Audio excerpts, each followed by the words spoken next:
वाजवा टाळ्या.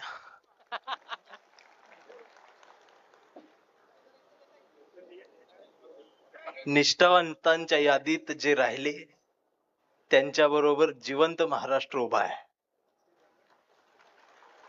आणि धोका देणाऱ्यांच्या यादीत जे आहेत त्यांच्यासाठी पोलीस बंदोबस्त जोरात आहे. इकडे हार आहे आणि तिकडे जीवाला कार आहे. सगळं वातावरणच नकली आहे. म्हणजे सध्या प्रतिगामी पण नाहीत आणि पुरोगामी पण नाही. सगळेच हंगामी आहेत असं वाटायला लागले. आणि अशा काळात या वारकऱ्यांच्या, संतांच्या, फुले शाहू आंबेडकरांच्या महाराष्ट्राला, छत्रपती शिवाजी महाराजांच्या या महाराष्ट्राला हे आधार देणारं जिव्हाळ्याचं राजकारण थोड्याफार प्रमाणात बघायला मिळतंय. त्या जिव्हाळ्याच्या राजकारणाचा महोत्सव साजरा आपण करतोय, त्या क्षणाचे आपण सर्वजण साक्षीदार आहोत. ज्याला बापाच्या पायावरती नतमस्तक होऊन माय मराठीची माती कपाळी लावता येते आणि बापाचे अश्रू ज्याच्या अंगावरती सांडतात त्यालाच पंढरीच्या वारीत चाललेल्या पावलांचा थकवा, तो गोडवा आणि पांडुरंगानं कमरेवर हात ठेवलेला ते विठोबा आणि त्याच्या रखमाईचा जिव्हाळा ज्याला दिसतो त्यालाच राजाभाऊ वाजे असं म्हटलं जातं. ही एक महाराष्ट्राला निष्ठावंतांची ओळख आज या राजाभाऊंनी करून दिलेली आहे. मी काही वर्षांपूर्वीचा महाराष्ट्र बघतो आणि आज या मंचावरती, स्टेजवरती जे उपस्थित आहेत बाळासाहेब थोरात साहेब, ज्यांचा पराभव सुद्धा महाराष्ट्रात जोरात साजरा झाला. म्हणजे विजयी उमेदवाराकडे गुलाल उधळेल माणसं नव्हती आणि इथं तुम्हाला मोकळं सोडायला गर्दी कमी होत नव्हती. ही समंजसपणानं शहाणपण असणारी आणि तळागाळाशी नाळ जोडून ठेवणारी राजकारणाच्या लोकांची ही शेवटची पिढी आहे की काय अशी भीती वाटायला लागली.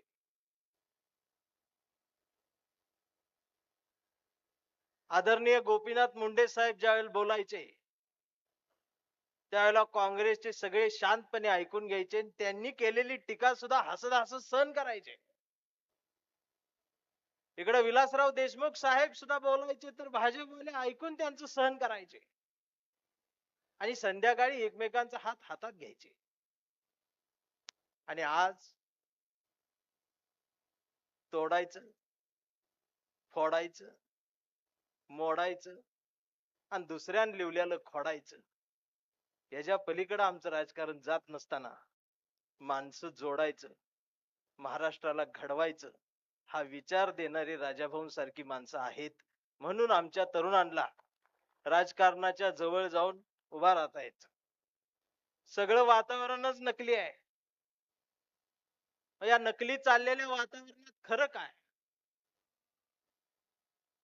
तर एकदा एक इन्स्पेक्टर शाळा तपासायला एका शाळेत गेला. तर शाळेत एकच विद्यार्थी होता. इन्स्पेक्टरने त्या विद्यार्थ्याला उभं केलं, प्रश्न विचारला, सांग म्हणलं देशाचे प्रधानमंत्री कोण आहे? ते पोरग रागान बघत म्हटलं तसलं काही विचारायचं नाही. इन्स्पेक्टर म्हटला महाराष्ट्राचा मुख्यमंत्री कोण आहे सांग. ती पोरग परत रागान बघत म्हटलं ती तर अजिबात विचारायचं नाही. इन्स्पेक्टर चिडून म्हणाले असं का? तर विद्यार्थी म्हणाला साहेब माफ करा, मला 10 रुपये देऊन इथं थांबवलंय, माझा शाळेचा काही संबंध नाही, मी नकली आहे. इन्स्पेक्टर चिडले, म्हणले शाळेत विद्यार्थी नकली का? शिक्षक कुठं आहेत? मग शिक्षकांना बोलवलं, शिक्षकांना विचारलं विद्यार्थी नकली का बसवलेत सर? तर शिक्षकांनी हात जोडले, म्हणले सर त्याला 10 रुपये दिलेत, मला 100 दिलेत. मी पण नकली आहे. इन्स्पेक्टर चिडला, म्हणाले हेडमास्तर कुठे आहे? तर हेडमास्तर बाजूलाच लपले होते. ते हात जोडून पुढे आले, काही विचारायच्या आधीच हेडमास्तर म्हणाले हात जोडून, हे बघा साहेब, याला 10 दिल्यात, याला 100 दिल्यात. माझं पद मोठं आहे म्हणून मला 500 रुपये सकाळी दिल्यात. माझा शाळेचा काही संबंध नाही. मी आज पहिल्यांदा शाळा बघितली. मी यांच्यापेक्षा जास्त नकली आहे. इन्स्पेक्टर चिडला, म्हणला दंड भरावा लागेल. इथं सगळंच नकली सुरू आहे. हेडमास्तर म्हणले त्याची तयारी करून ठेवल्या, किती द्यायचं तेवढं सांगा. इन्स्पेक्टर म्हणला 50,000 रुपये दंड होईल, पण पावती मिळणार नाही. हेडमास्तरांनी पण 50,000 काढले, इन्स्पेक्टरच्या हातात दिले. इन्स्पेक्टरनं पैसे मोजले, खिशात ठेवले आणि हसत हसत इन्स्पेक्टर म्हणला, बरं झालं मी होतो म्हणून 50,000 ऐकलं. खरोखरच आला असता तर गणित 5 लाखाच्या वर गेला असतं. मी पण नकली आहे. तेवढ्यात हेडमास्तर परत हसले, म्हणले गंमत सांगू का? म्हणले काय? अहो जिथं विद्यार्थी नकली, शिक्षक नकली, मी हेडमास्तर मी नकली, शाळा तपासायला तुम्ही आलाय तुम्ही नकली, अख्खी शाळा नकली. तुम्हाला आता ज्या नोटा दिल्या त्या तरी कशा खऱ्या असतील? त्या पण नकलीच आहेत. या नकली चाललेल्या आजच्या वातावरणात असली आणि ओरिजिनल माणसं बघायला मिळत आहेत, हे पाहून मला बरं वाटतं.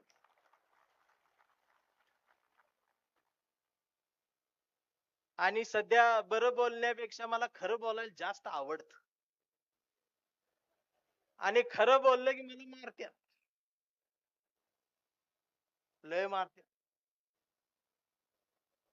जाती धर्माच्या पलीकडे जाऊन महाराष्ट्र बघायला लागल्यानंतर तर लय मारत्यात.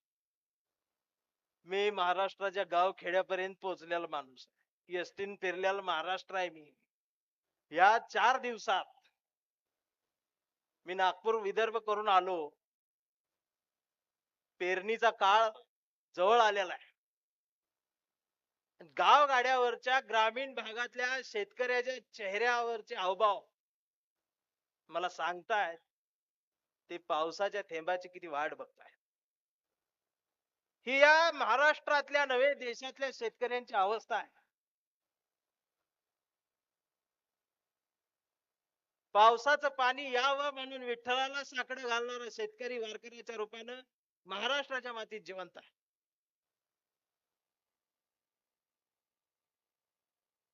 या शेतकऱ्यांचं दुःख जाणून घेणारं शासन आम्हाला पाहिजे असं वाटतं. म्हणून माझ्यासारख्या साहित्यिकाला राजकारणाच्या जवळ यावं असं वाटलं.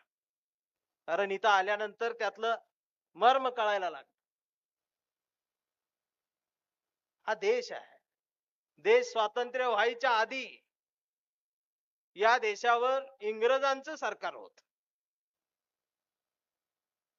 देश स्वातंत्र्य झाला, काँग्रेसचं सरकार आलं. काँग्रेसचं सरकार गेलं, भाजपचं सरकार आलं, पुलतचं सरकार आलं.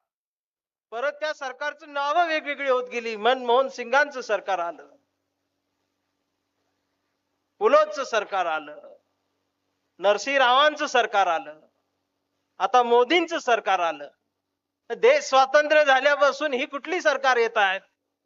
माझ्यासारख्या आजच्या तरुण पोराला प्रश्न पडायला लागलाय, साहेब आमच्या शेतकऱ्यांचं कष्टकऱ्यांचं सरकार या देशात येणार आहे की नाही? आता कोणी म्हणेल ते म्हणजेच शेतकऱ्यांचं सरकार. असं नाही. मग अजून का कर्जमाफी नाही?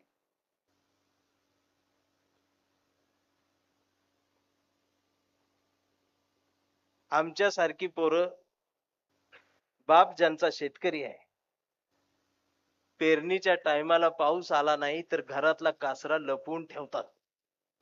चुकून जरी बापाच्या हाताला लागला तरी बाप बाबळीच्या फांदीला लटकलेला दिसेल. यामुळं रात्रीच्या झोपेतून खडबडून जागी होणारी तरुण पिढी आज तुम्हाला सोशल मीडियावरच्या पिढीकडे बघून असं वाटत असेल की ही इथं आहेत, तर ही वेगळी, ही मेंढरा आहेत. पण असल जातीवंत अवलादी सुद्धा महाराष्ट्रात आहेत आणि त्यांची संख्या जास्त आहे. आम्ही त्यातले आहोत.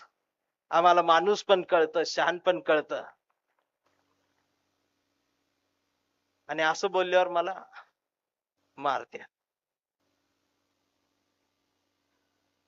आणि मी रोज मार खातोय. खरं बोलल्यामुळे मारत्यात. मी आधी गोराच होतो. रोज मार खाऊन खाऊन काळा जातो.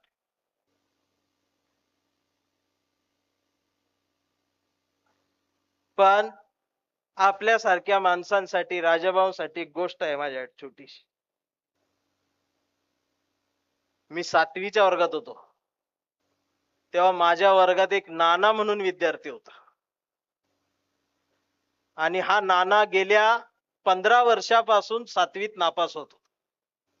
त्यावेळेला नापास तर नापास, पुढे ढकलायची पद्धतच नव्हती. आणि नाना 15 वर्षापासून नापास 7वीच्या वर्गात. त्यामुळं 7.5 फूट उंच, दाढी आलेली, मिशा आलेल्या, मास्तर कमरेला आणि पोरग ते विद्यार्थी त्याच्या गुडघ्याला टेकत होत.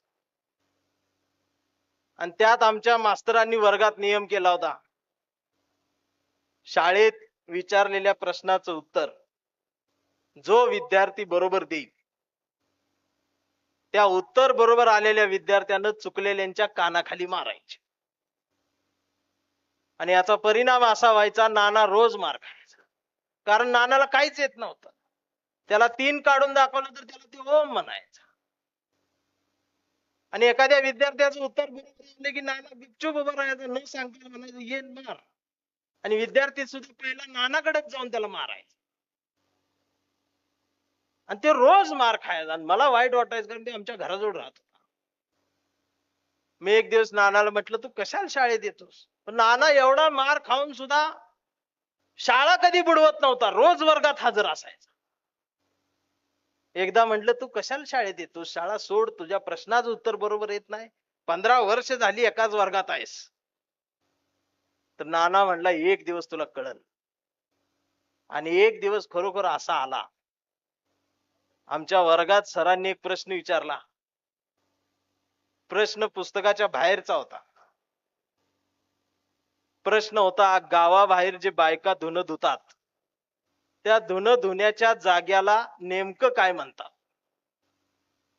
आम्ही उत्तर दिली, वडा म्हणतात, वगळ म्हणतात, विहीर म्हणतात, नदी म्हणतात, नाला म्हणतात, डबकं म्हणतात, आड म्हणतात, पोहरा म्हणतात, झरा म्हणतात, तळ म्हणतात, तलाव म्हणतात, धबधबा म्हणतात. एक जण म्हटला समुद्र म्हणतात. मास्तर म्हणले चुकतंय. सगळ्यांची उत्तरं चुकली. आणि नाना उभा राहिला. मास्तर म्हणले आज सगळ्यांचं चुकलंय, तू एखादं उत्तर दे. तर नानानं हळू आवाजात उत्तर दिलं. नाना म्हणला त्याला पानवटा म्हणतात. पानवटा म्हणतात म्हटल्या बरोबर मास्तर म्हणले नाना आज फक्त तुझंच उत्तर बरोबर आलंय, म्हणले सगळ्यांचं चुकलंय. आणि मग नानाच्या लक्षात आला नियम. आता दणका मी देणार आहे. आणि पोरांच्याही लक्षात आलं. गडबड व्हायच्या आत नानानं पळत जाऊन दार लावलं वर्गाचं. आणि नाना दाराजवळ थांबला. तशी पोरं बोंबलायला लागली. आणि नानाचा दणका साधा बसणार नव्हता. नानाचा हात 32 किलोचा आणि पोराचा गाल 350 ग्रॅमचा होता. दणका बसल्यावर गाल राहील का नाही याची शाश्वती नव्हती. पोरं बोंबलायला लागली. नानाचा दंड असला. शेवटी गाव सगळं गोळा झालं. दार कोण उघडना. मग सरपंच खिडकीतनं वर आले. आणि खिडकीतून सरपंचांनी आत बघितलं तर नाना दाराजवळ थांबलाय. मास्तर थरथर कापतेत. पोरं बोंबलायला लागलेत.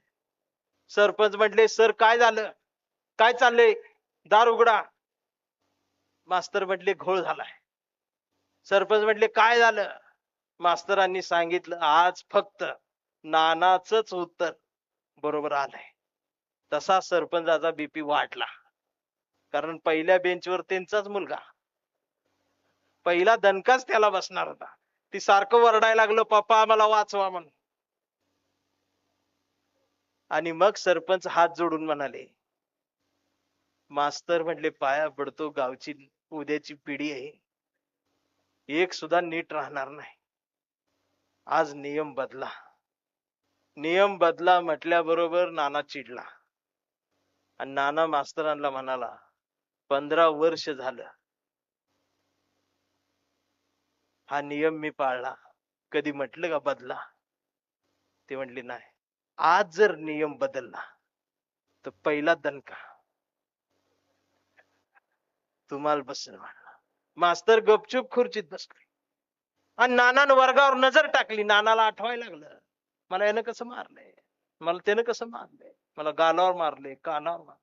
आणि नानानं व्याजासहित परत द्यायला सुरुवात केली. कोणाचा कान, नाक, दात, गाल फाटूस तर नानान फोडून काढले. शाळा सुटली, नानान त्याचं दप्तर माझ्या हातात हसत दिलं. म्हटलं, ही दप्तर तुला ठेव, आता उद्यापासून मी शाळेत येत नाही. आणि नानान मला त्या दिवशी सांगितलं की तू मला विचारलं होतंस, तू शाळा का सोडत नाहीस, कशाला शाळेत येतोस? नानानं उत्तर दिलं. नाना म्हणाला, मी एवढ्या दिवस एवढ्यासाठी सहन करत होतो की मला माहित होतं, म्हटला एक ना एक दिवस तरी माझ्या प्रश्नाचं उत्तर बरोबर येईल, एक ना एक दिवस तरी हा दिवस माझा उगवेल, सूर्य उगवेल. आज आम्ही सगळे त्या नानाच्या भूमिकेत आहोत. सहन करायला, पण काळजी अजिबात करायची नाही. वाजे साहेब आपला दिवस ज्यावेळेला येईल, थोरात साहेब आपला दिवस ज्यावेळेला येईल, त्यावेळेला दणका मात्र व्याजासहित द्यायचा. आणि असं बोलल्यावर मला नोटीस देऊन मारते. आमच्या शिक्षण व्यवस्थेवर कोणी बोलणं झाले. काल टेटचा पेपर फुटला, आधी नीटचा पेपर फुटला. ही पेपर फुटीने आम्हाला झीट यायला लागली आणि विद्यार्थ्यांना फिट यायला लागली. पण प्रत्येकाला मात्र आमची सीट कशी इकडे येईल ह्याच्यातच भाग पडले. विद्यार्थी आत्महत्या करतायत, तिकडे कोणी बघत नाही. आमची संवेदनाच संपून गेल्या. आम्ही वारकऱ्यांची संत परंपरा सोडून, ज्ञानोबांचं, तुकोबांचं, गाडगेबाबांचं बोट सोडून आम्ही खराचं बोट धरलं, बागेश्वर बाबाच बोट धरलं आणि त्यानं बोट तोडलं.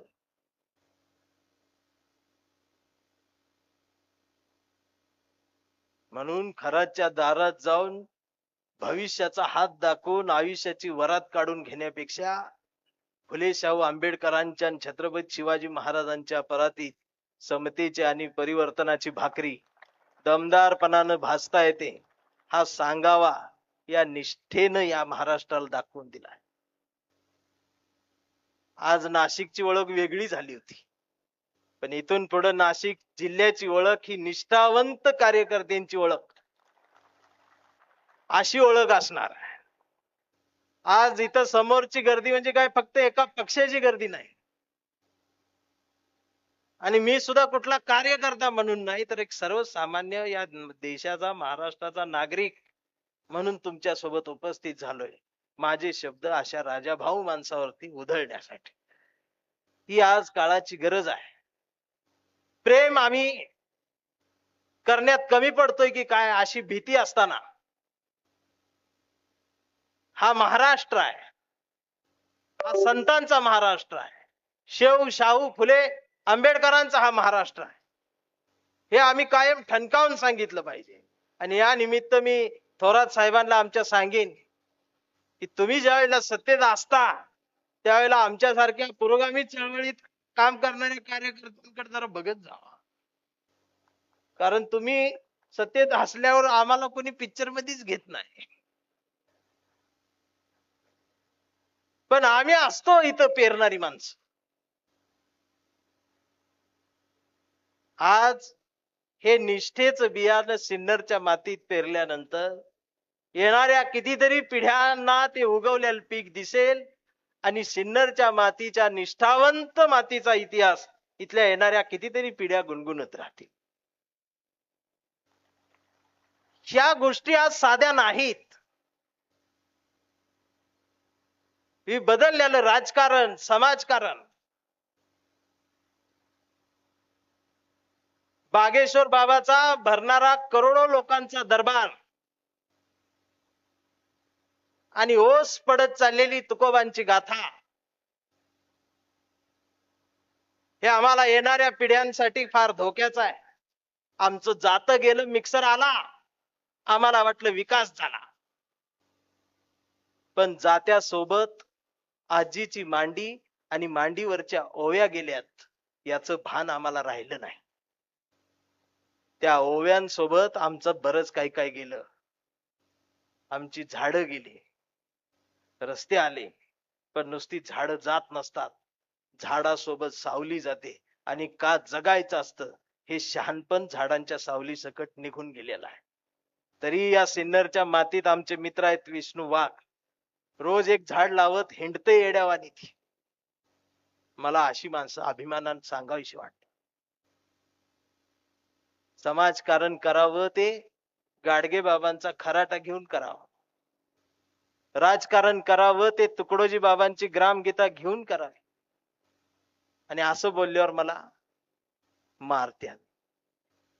आणि मग कवितेच्या ओळी मी लिहित असतो की पाखरांच्या चोची मधला घास व्हावी कविता, पहिला आणि शेवटचा श्वास व्हावी कविता, कोसळावेत थेंब भुईत मातीचा वास व्हावी कविता, उगवावा पिंपळ एक प्रवास व्हावी कविता, त्याच पिंपळाच्या सावलीला मानवतेचे गीत गाणारी बुद्ध व्हावी कविता, मी करावे पाखरांच्या हवाली तिला मग शुद्ध व्हावी कविता, हिंदूंच्या कंठामध्ये सलाम अलिकम सलाम व्हावी कविता, मुस्लिमांच्या भाळावरचा नाम व्हावी कविता, मंदिर मस्जिद बांधणाऱ्यांच्या कपाळाचा घाम व्हावी कविता, इंद्रायणीत तरलेला तुकाराम व्हावी कविता, आणि या देशाच्या मातीत विज्ञान पेरणारी अब्दुल कलाम ही व्हावी कविता. ही मानवतेची समतेची कविता घेऊन मी ज्या वेळेला येतो त्यावेळेला इथलं विदारक चित्र मला सतावत राहतं. मला अडवणूक केली जाते आणि मला दिसतं रामाचं बोट धरून, रामाचा चेहरा दाहून, प्रभू रामचंद्राचं नाव घेऊन रावणाचे विचार पेरणारी माणसं ज्यावेळेला दिसतात त्यावेळेला माझ्यासारख्या वेदना होतात. एखाद्या चालत्या बसमध्ये किंवा थांबलेल्या बसमध्ये एखाद्या मुलीवरती बलात्कार होतो आणि त्या बसचं नाव ज्यावेळेला शिवशाही असतं त्यावेळेला माझ्यासारख्या वेदना होतात. बलात्कार केल्यानंतर ज्यावेळेला आरोपी सापडतो त्यावेळेला मीडियावर त्याचं नाव येतं, मग पहिल्यांदा त्याचं आडनाव बघितलं जातं आणि मग आडनावामधून त्याची जातीचा शोध घेतला जातो आणि मग ज्या जातीचा आहे त्या जातीला शिव्या द्यायला सुरुवात होते. ही आमचं वैचारिक झालेली घसरण आहे. बलात्कार करणाऱ्याला जात नसते, धर्म नसतो, वासनेला कधीच कुठली माती नसते, ती वासनाच असते, ती ठेचून मारली पाहिजे सगळ्यांनी मिळून. हा सांगावा याच रायगडाच्या पायरीवर मावळ्यांनी सांडलेल्या रक्तानं आम्हाला दिलेला आहे. पण आम्ही विसरत चाललोय कारण आम्ही छत्रपती शिवाजी महाराज पाहतोय पुतळ्यात 150 फूट उंच, 200 फूट उंच, 300 फूट उंच, गिनीज वर्ल्ड रेकॉर्ड एवढी उंची पुतळ्याची उंची वाढते आणि आमचा स्वाभिमान जागा होतो. पुतळ्यांमध्ये बघायचं बंद करा. विचार फार महत्वाचे आहेत. मग इकडे शिवाजी महाराजांची उंची वाढवली की लगेच इकडे बाबासाहेबांची उंची वाढवायची, मग इकडे अण्णाभाऊंची वाढवायची, मग इकडे अहिल्यादेवींची वाढवायची. कारण पुतळ्या जवळ मेंढरांची गर्दी वाढली आणि ही जी राजकारणात उड्या मारतायत ना ही मेंढरा आहेत. यांना शहाणपण नाही, संवेदना नाहीत. ही घाबरतायत झेलला आणि पैशाला बोलतायत. जगणार तर एकदाच आहे, मरून जाणार आहे.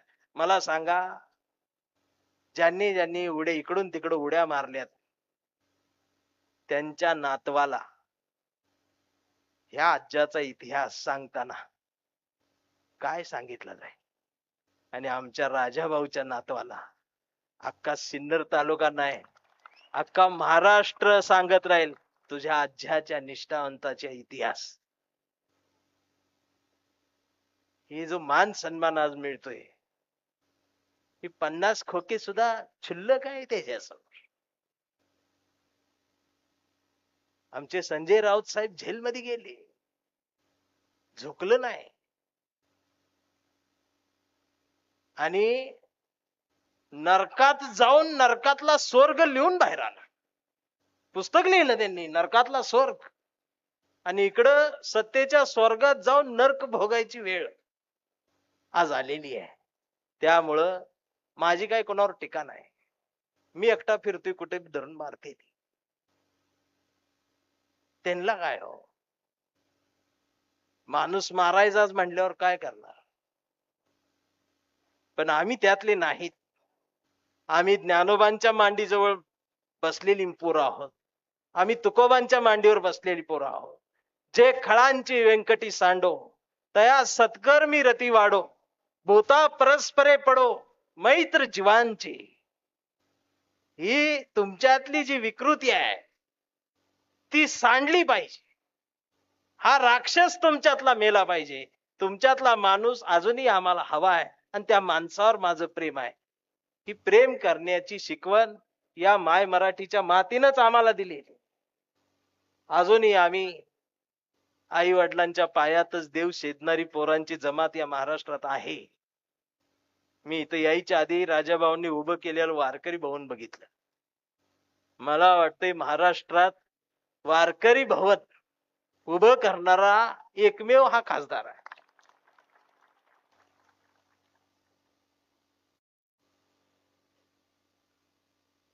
तर त्या वारकरी भवनात आहे काय? तुकडोबांची गाथा, ग्रामगीता, तुकोबांची गाथा, अहिल्या देवींचं आमचं स्मारक आहे, विठ्ठलाची सुंदर मूर्ती आहे. आणि भक्तिमय वातावरणात विज्ञानाचा वेध घेण्यासाठी पुस्तकांची पानं फडफड करतायत. आज आम्ही तिथं गर्दी केली पाहिजे. ही वैभव आहे या तालुक्याचं तुम्ही उभं केल्यानं.